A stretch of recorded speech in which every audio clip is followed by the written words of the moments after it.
Hi, I'm Paul J., and welcome to the theAnalysis.news podcast.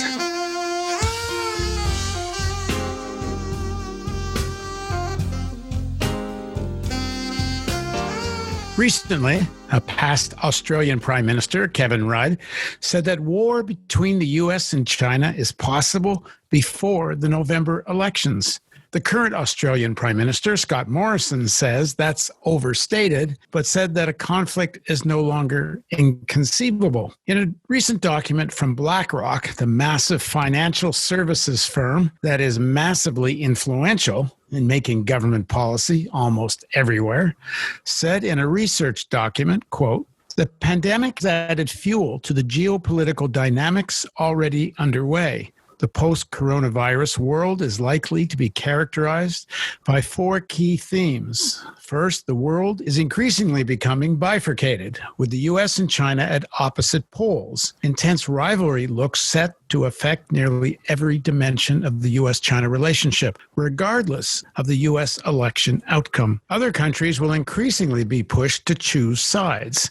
Decoupling is focused on, but not limited to, the technology sector. This means investors need exposure to both markets as the center of gravity of global growth is moving to Asia. Second, the pandemic is poised to accelerate deglobalization as it magnifies nationalist and protectionist trends. The crisis adds to existing pressures such as global trade tensions and populism. This threatens to disrupt the web of global supply chains at the expense of efficiency. It may lead to onshoring the production of strategic goods." That's from BlackRock, and that's in an advice to their investors. One thing is certain, as the U.S.-China relationship deteriorates, if the U.S. and China don't cooperate in fighting the pandemic and the climate crisis, we're pretty much doomed.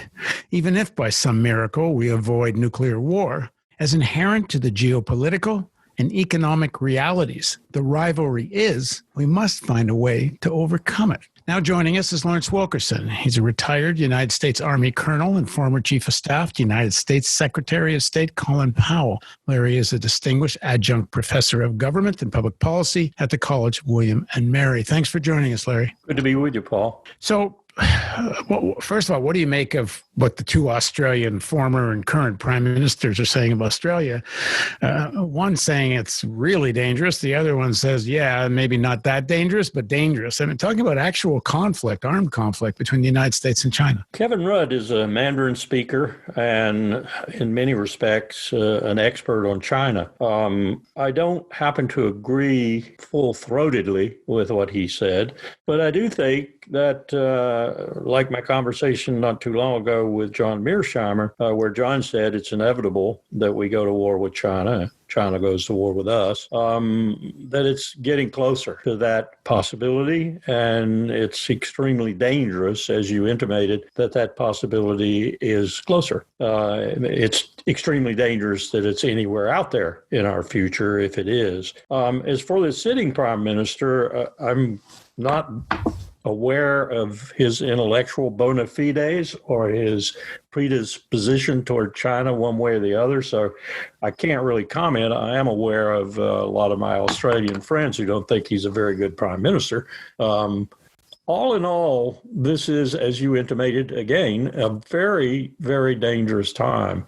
Not simply because we have an incompetent baboon sitting in the Oval Office with all manner of sycophant baboons arrayed all around him, but we also have a situation in the world that ought to be turning into pares inter pares, that is to say, several states that more or less look at each other as equals and work diplomatically, economically, financially, and otherwise to try to cooperate to meet some really awesome challenges, two of which you hinted at, climate crisis and nuclear weapons, rather than be, as we are, sitting around contemplating, not just contemplating, but working up new reasons for warfare.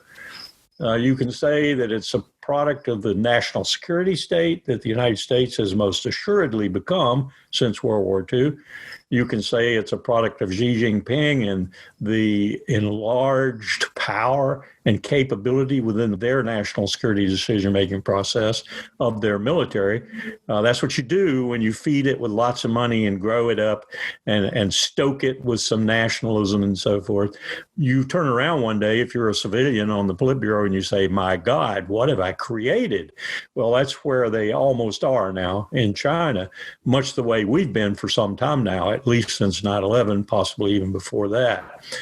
Dominated by the military instrument, dominated by war, dominated by national security. China's very much in that boat too. The belligerence they've shown recently towards India in the South China Sea and elsewhere is an indication of that. So it's not a good time. I'm sitting at lunch with one of the premier, if not the premier, realist thinkers in America, John Mearsheimer, as I said, and he tells me it's inevitable that we're going to war with China. Well, within what time frame is he talking about? We didn't have a chance to discuss that. I suspect John would say, well, it will take a confluence of events that will take in itself a precipitating event. Think the assassination of the Archduke in Sarajevo in 1914. I could think of several precipitating events. The most likely, in my mind, is something to do with Taiwan. Although increasingly, I see Taiwan as almost a fait accompli should China decide to move. It will not move in an overt military fashion. It will simply let Taipei know that if it doesn't cooperate, much the way it let Hong Kong's leaders know, if it doesn't cooperate more fully with the mainland, and it will spell out what that more fully means, time is running out for Taipei. And I think that pressure will probably be acknowledged, perhaps protested for a short time, probably not publicly, but in private over Beijing, Taipei channels. And then Taipei will more or less, as Hong Kong has done, subside. That is to say, it will become a part of the imperial mandate of heaven. And I don't think the United States will do a darn thing. We'll probably issue demarches. Congress will stand up on its hind legs and pontificate and pass all kinds of Taiwan protection acts and everything else. But I don't think we're going to go to war with China over Taiwan. I may be wrong. Congress may just plunge us right into it, and we'll find out very quickly that the way to resolve that conflict after we've taken brutal blows on both sides is nuclear weapons. And then we're at a really bad place. Well, you've said in interviews with me previously that every war game that you were part of that kind of worked through what would happen with an armed conflict with China winds up in a nuclear war. And everybody, in theory, everybody that is at all informed knows that's the end of China, United States, and most human life on Earth. So presumably they're in no hurry to get to that, even in spite of saber rattling. I don't know that the Central Party School, the strategic thinkers for Beijing, and the Politburo itself, and Xi Jinping himself, I don't know that they think that way. I hope they do. I certainly hope they do, but I don't know that. Well, I know China for the last while has been objecting. It gets almost no coverage in the American press or Western press, objecting to the Trump getting out of these nuclear treaties and calling nuclear arms treaties and calling for new ones. And China is probably right now, I won't say probably, they are. All my contacts tell me they are embarked on a thorough review of their own nuclear policy, the result of which will probably be a much more robust Chinese nuclear stockpile, one that can, as we used to say in the old days, ride out a first strike and respond massively. That means lots more nuclear weapons for China. Most people don't understand that China doesn't have very many nuclear weapons at all. Mao Zedong thought they were stupid weapons. They didn't make any sense. But if others had them, he ought to have a few just so he could threaten those others in case.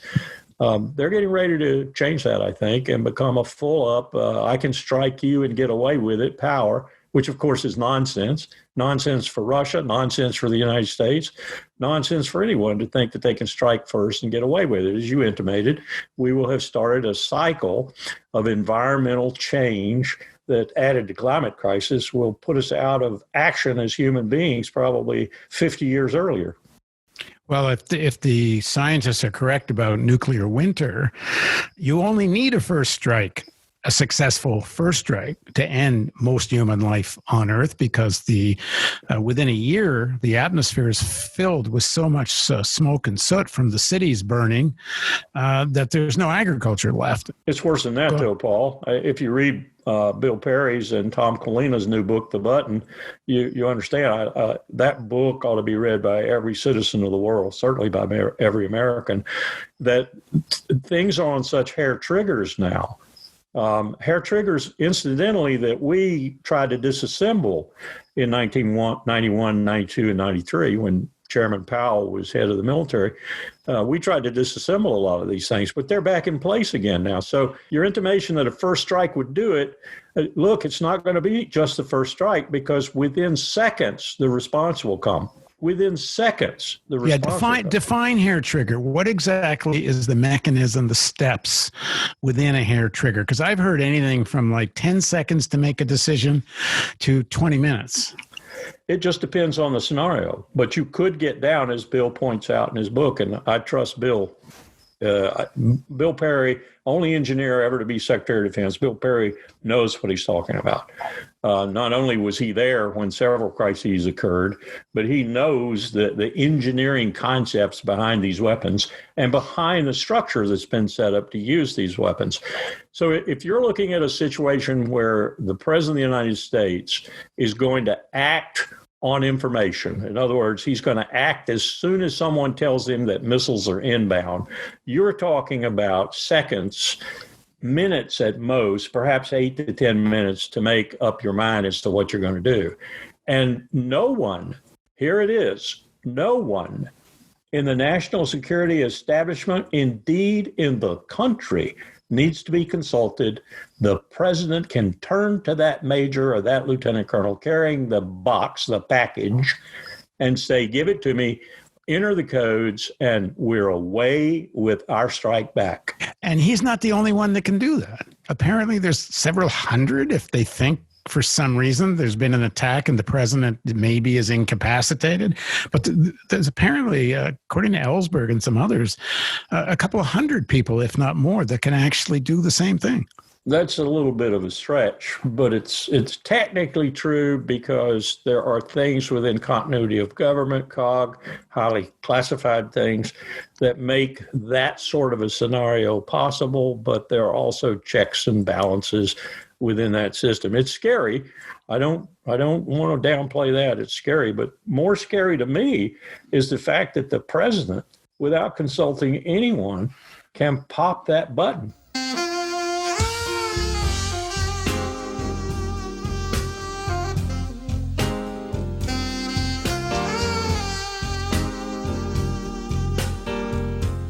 In the BlackRock document, it says the intense rivalry looks as set to affect nearly every dimension of U.S.-China relationship, regardless of the U.S. election outcome, meaning whether Biden's in or not, the rivalry gets intensified. Do you think the danger of conflict is less if Biden is president? I think we've got a lot of speculating going on right now, and I don't see a lot of it. It's very informed, and I don't necessarily include the BlackRock assessment in that because I haven't read the whole thing, but a lot of what I'm hearing is not very well informed. The first thing that's going to confront Biden, if not massive problems with the election and Trump standing up MAGA TV on inauguration day and beginning to delegitimize the Biden administration from the very start, to include, if we don't change the Senate, not confirming any of his appointments, cabinet or otherwise.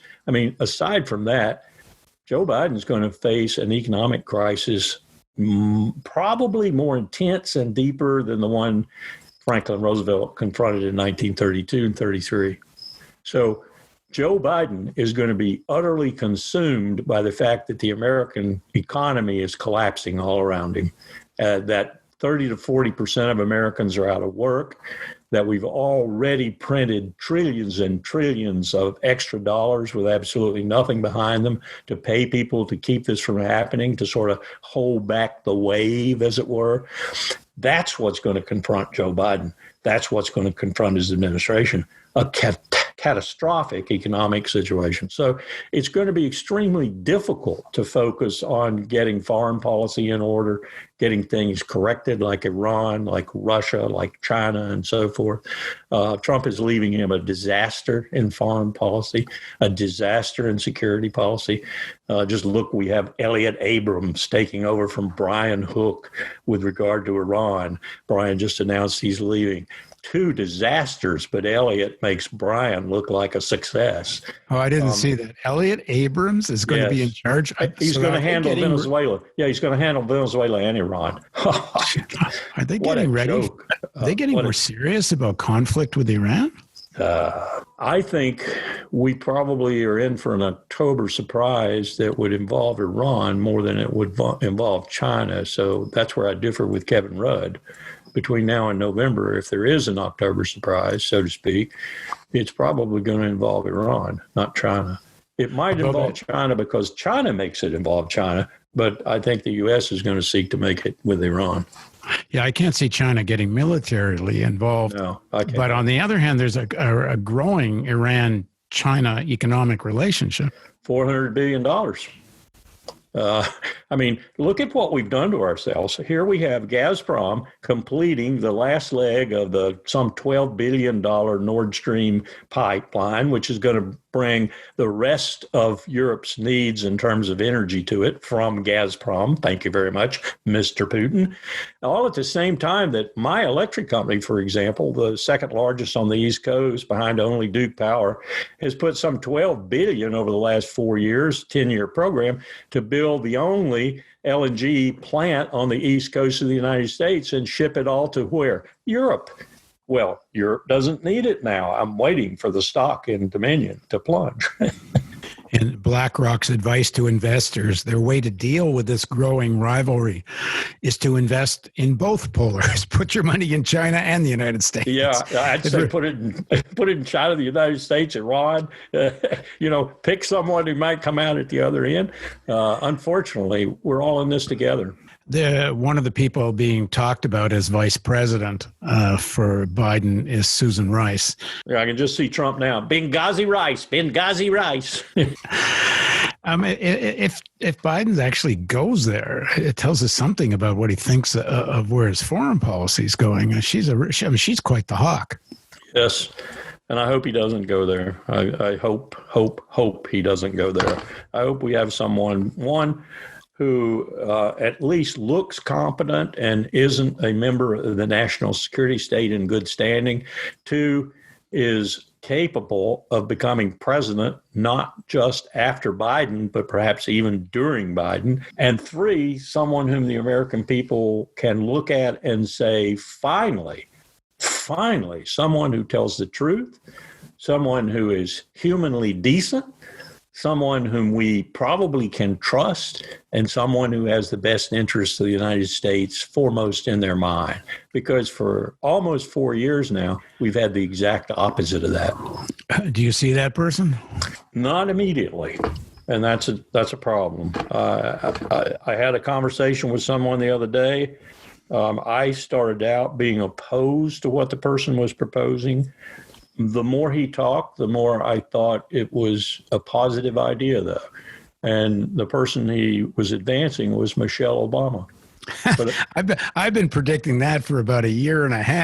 Well, I understand that from other sources that she has been approached, whatever that means, and that there's no chance. So yeah, I can't see why she'd want to do it. I wouldn't blame her a bit. Yeah, I wouldn't blame her a bit. Yeah. Let's go back to the Biden situation. So whoever the vice president is, he's dealing with an economic collapse, as you said, worse than the 1930s. And of course, it won't be just the United States. If the United States is in such deep shit economically, it's going to be a global crisis. There's no way it's going to be confined to the United States. And it's going to involve China, too, because China's still very dependent on the American market. This decoupling hasn't happened. I'm on a call yesterday with a group of people, one of whom was an investment banker from Germany. And she began to talk about Stuttgart. I know Stuttgart well. That's where the headquarters for European Command is. That's where I used to take my Marine Corps seminars. I love Stuttgart. She said it's going to be a basket case in a very short time, that the automobile industry and all the ancillaries around it are just collapsing, and that soon Stuttgart will be the poor man of Europe. I couldn't believe it, but she knows more about the situation than I. So does this make conflict more or less likely with China? I mean, if China and the U.S. and most of the world is deep crisis, is conflict more or less likely? History sort of screams that these are the sorts of situations that produce conflict and produce intense and difficult and sometimes world-spanning conflict, although we only have the last century or so to judge that from. But I would say yes. Well, does it ever call for a people's movement in the United States that demands a different kind of foreign policy? Very much so. And Paul, a different culture. This consumption culture is driving us into hell. We have to figure out a way to get off this predatory, capitalist-fueled consumption culture. We must. It's debilitating for our minds, our souls, our psyche. It destroys us when all we do is think about the next 24 hours of consumption. It's incredible. It's ruined even the productivity of this country to the extent that we now make planned products to last 2 or 3 years when we used to make them to last 20, because we want to sell 8 or 9 of them in that 20-year span rather than just one. We have built a system that is poisonous, perverse, and it's killing our very soul, and not to mention our pocketbook. Do you get to talk to a lot more people in the elites than I do? The people's movement that I say we have to have, it ain't that in sight at the moment, not something of the scale that can really put pressure. Forget Trump. Let's assume there's a Biden government, because it's going to have tremendous pressure on it to do what we're talking about, because the pressure coming from the financial sector and the military industrial complex and so on is going to be enormous. And his history says he'll bend to it. But within the elites themselves, whether it's military or diplomatic or finance, whatever, do you see any sense that from people that they get there needs to be a transformative moment here? No, I don't. In fact, as you were just talking, I was thinking about what I just read a moment or two ago about Mark Thornberry and Jim Inhofe and others involved in apportioning massive amounts of coronavirus intended dollars, taxpayer dollars, to the Pentagon, and trying to justify it based on the Pentagon sent its hospital ship to New York and so forth and so on. That's a pittance. And so tell me, Mr. Thornberry, tell me, Mr. Inhofe, what more F-15s Lightning strike fighters have to do with the Pentagon's coronavirus contributions? Give me a break. These people are brain dead, Paul. They're brain dead, and they're so captured by the money that Lockheed Martin and other defense contractors dole out to them on a routine basis. They're so dependent on that largesse, they couldn't get out of this mindset if they tried. So if we're going to get out of it, it's going to take some kind of really apoplectic event, or it's going to take a massive awakening of at least a sizable minority if not majority, of the American people, and a complete slate cleaning of the current leadership in Washington and possibly some of the leadership across the states too, and a replacement of them by people who understand at least somewhat what you're talking about. All right. Thanks for joining us, Larry.